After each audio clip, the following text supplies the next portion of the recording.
Bonsoir mes bien-aimés. Bonsoir ndeko nanga ya mwasi, ndeko nanga ya mobali. Na pamboli o mutozo landanga na pokwa na lelo.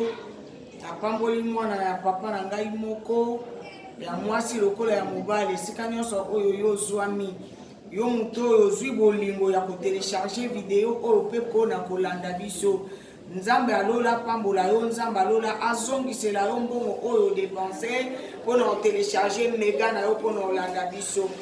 Lelo thème na biso ya pokwa na lelo tozolobela sur Dieu cherche le bon et fidèle serviteur.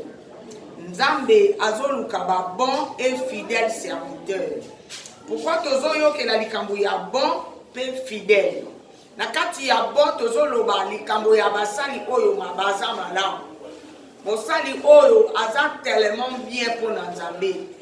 Parce que tozoloba bon et fidèle. C'est-à-dire esengeli muto azala nanu malamu ye moko.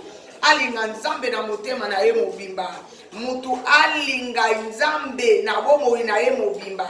Balobi mutu azala malamu, mutu oyo azana mabete, mutu azala malamu. Nde kolo azoluka batu ya malamu o bosela musana ye. Et tozoloba awa fidèle. Na kati ya fidèle tozoloyoka awa euti na mo fidélité. C'est-à-dire mutu oyo azali fidèle, mutu oyo alinganaka te, mutu oyo alengalingaka te, mutu asagitaka te, mutu oyo abandaka likambo pe atika te. Nde bato Nzambe oluka. Basali oyo bazali bon et fidèle serviteur. Na yango tozozwa na kati ya mukanda ya 1 Corinthiens, kuna bazolobela biso 1 Corinthiens 15:58. Apôtre Paul azoyebisa biso alobi, c'est pourquoi mes chers frères et sœurs, soyez fermes. Alobi tozala ferme, tomitika na kati ya koningana ningana te. Alobi travailler sans relâche pour le Seigneur.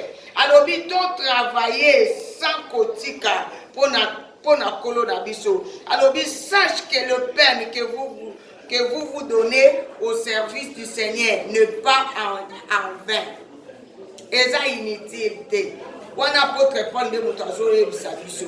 Alobi na biso, alobi bandeko ya basi lokola mibali. Alobi biso batu oyo tondimela kolo lokola mokope mobikisi. Tobengama na kati ya musala. Alobi tozala ferme, c'est-à-dire fermeté. Nasi na loba ke na kangama na Nzambe, na kosalela Nzambe na osalela ye pona libela. Alobi tozala ferme. To se laisser faire te. Na kati ya koningana ningana. Ata soki mupepeye, ngana koningana te. Ata nazana nzala, ngana koningana te. Ata soki na lati te, na koningana te. Ata soki mokili mobiba, ekoloba ke ngana salela Nzambe te. Bazo kwa na nga te. Ngai na kosalela kaka Nzambe na kati ya fidélité. Bien-aimé, balobi un bon serviteur afandaka esika oyo maître na ye alingi. Pasi mingi oyo biso tozozwa eza par rapport ya place, lieu ya musala oyo batinda yo oza wana te. Nzambe atinda yo na musala nini? Balobi batu nyonso bazali fidèle. Matikalaka na poste oyo Nzambe atika ye azala. Na lieu oyo kona lobi yo telema. Est-ce que bien aimé, na problème oyo ya na kati ya vie na yo, oza na place oyo Nzambe alinga yo zala. Balobi mutu oyo azali bon serviteur, alalaka na souci ya musala kolo apesa ye. Alalaka na souci ya mbongo te, na souci elamba te, na souci ya mwasi te, na souci ya mobali te, na souci ya mwana te. Mais alalaka na souci ya musala oyo maître na ya apesa ye. Azotala na kosala ndenge nini po na bonne œuvre ya musala ya maître nanga. Na kosala ndenge nini po musala wana etambola malamu. Mwa kosala ndenge nini po ekende musika. Mosali ya malamu oyo azali fidèle na kati ya poste na ye, alalaka na pasi to likanisi ya malamu po na musala na ye. Balobi mosali oyo azali fidèle. Yende mutu afuta maka. Bien aimé, nanga na yo ba futa biso ka par rapport ya service oyo biso to salaki. soki okozwa 10 francs okozwa 20 francs mutu nyonso na kati ya musala na ye bakofuta na société oyo yo ozali par rapport ya musala oyo yo osali yo mutu oza huissier okozala na salaire moko na mutu aza directeur te elingi oloba soki ose donne peine ya kosala mpo na nzambe ya kozala na susi ya makambo ya nzambe koluka ndenge nini oyo mosala ya nzambe ekokende liboso yo nde okozwa lifuti epai ya nkolo nkolo alobi tose laisse faire te alobi oyo nyo kolala te na susi komitungisa te nakolia nini lobi nakolala ndenge nini lobi nakolata nini nakosala ndenge nini alobi lobi yango moko ekoproduit bolamu mpo na yo pourquoi tu as un Dieu oyo aza na likolo eloko nzambe azoluka ezali ndenge nini nga na yo tosala mpo na œuvre ya nzambe mpo na corps de Christ. Bien-aimé, nangina yebiso eloko moko kobanda Genèse kino Apocalypse nzambe alukaka peuple na ye. Dieu cherche ba peuple na ye bazonga na kati ya royaume. Balobi bilei ya nzambe esengo ya nzambe ezatango biso toganyaka ba âme tozongisaka bango vers ndako ya papa na bango bano bazalaki bashege oyo bakende kotelengana na kati ya baba na kati ya baboîte de nuit na bisika ndenge na ndenge ngana yo tozosala effort ya koramene bango vers le père ndekolo azobetela biso maboko alobi batu ya nde mwana na suka akobenga bango ba bon et serviteur et fidèle serviteur. Bien-aimé, est-ce que mpasi oyo yozo luka pasi oyo yozo yokalelo na place oyo yozo mituna misala mutuna pourquoi ezo simba te nazomona makambo na nge ezo simba te est-ce que oyebi na lieu na oza vraiment na kati ya lieu na yo Abakouk alobi, je serai à mon poste jusqu'à ce que nakomona ba œuvre nyonso ton promesse okolo apesanga kokokisama. Bien-aimé, tango susu ozomi tuna mingi nakolia ndenge nini makambo nazomona eza ndenge nini ozomi mona nyonso eza bloqué eza par rapport ya lolenge ozosalela lisusu nzambe te obandaki kotambola malamu Bible lobi nani oyo arrêté yo balobi elakela mama be mutu oyo azosala musala ya nzambe na kati ya négligence. Bien-aimé, nakolela oyo ngana yo tozolela lelo euti na nini est-ce que otali vraiment bien ozosala musala ya nzambe ndenge oyo esengeli. Bien-aimé, soki obandi penza kosalela nzambe na kati ya sainteté obandi kosalela nzambe na bolingo na yo nyonso obandi kosalela nzambe na kati ya fidélité nyonso oyo koluka ekoyela yo lokola itabisi nazondima ke nzambe azoloba na ba oyo batalelaka ye bayokisamaka soni eta mokolo moko te ngana yo tosalaka na banke te eza difficile bafuta biso na fin du mois papa na nga ndeko na nga ya mwasi esika oza kola atininga na lobelo na pokwa na lelo alobi apesaka yo mosala oza mwasi pour gagner des âmes oza mobali pour gagner des âmes.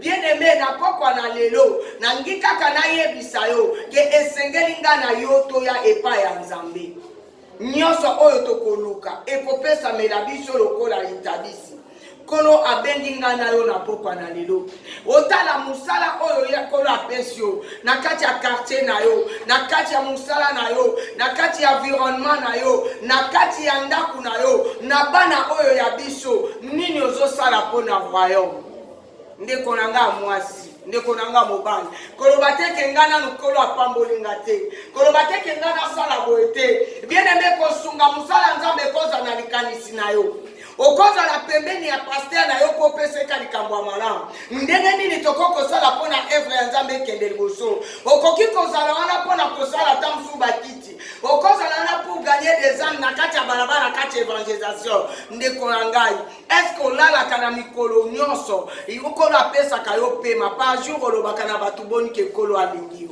enga na bandi koyebiso ke Jésus t'aime nangina yebiso encore ke kolo alingi yo mingi nangina yebiso ke oza penza spécial na miso nzambe et voilà pourquoi pesa yo sexe oza nango oza mwasi oza mobali kaka po o gagner milimo ya nzambe pa na ye. ndeko na ngai etosala évangélisation mingi mpo na monde ya ténèbre tobengisa baninga na biso na bafeti ya mariage na bafeti na biso ya anniversaire na bamakambo na biso ndenge na ndenge oyo epesa nzambe lokumu te ekolo atindinga na pokwa lelo nayebisa yo maloba oyo mibale alongi kaka naloba alobi azoluka kaka serviteur o servante oyo aza bon et fidèle na kati ya poste na ye bien aimé nalingi kaka nayebisa yo telema mpona mosala nkolo eloko kotia susi mpo na likambo na yo wana te nzambe apesa solution nalingi yo pesa ngo mukongo eyo tala ya nzambe mpo nzambe arépondre yo ye alobi totikela ye makambo na biso tokota na kati ya mosala na ye esima na yango nde tokomona solution na yo moko okoka te bien aimé ngana yo tokoka te kobokola bana tokoka te kobunda bitumba ya vi na biso tokoka te nyama bota na biso tokoka te na poko lelo na ye biso ka tosala échange na nkolo nalingi natinda yo kotindama mpona kosala mosala ya tata nalingi ka tosala échange yo na mosala nzambe etikela nzambe mosala na yo tikela nzambe ndako na yo tikela nzambe mobali wana tikela nzambe mwasi wana tikela nzambe likambo wana ekolo akolombisa yo bien aimé nalingi yo mingi kolo alobi ezoluka.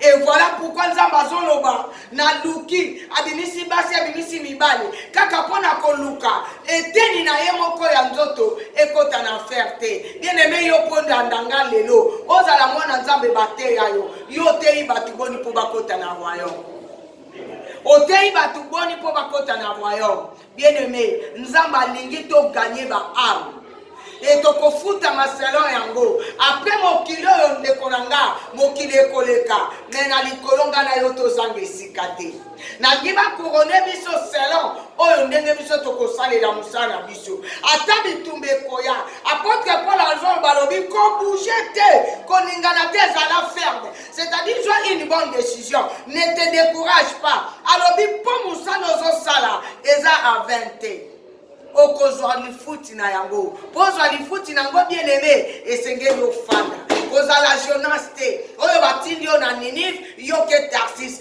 kola lobi zala na esika na yo na pamboli yo na pokwa lelo na pamboli libota na yo na pamboli mwasi to mobali na yo na pamboli mosala na yo tika nzambe alola kanisa yo mutu ozwi décision malamu ya kotelema mpona kosala mosala nzambe yo mutu ozwi décision malamu ya kopesa nzambe mosala na yo eyokota na kati elanga ya nzambe bien aimé nzambe apambola yo yo mutu oyo pe ozozwa deja otravaillaka deja oza na kati ya poste na yo nzambe alola apambola yo nzambe alola mona yo na pambola yo na pokwa na lelo nzambe na biso apambola yo au nom de Jésus Christ amen.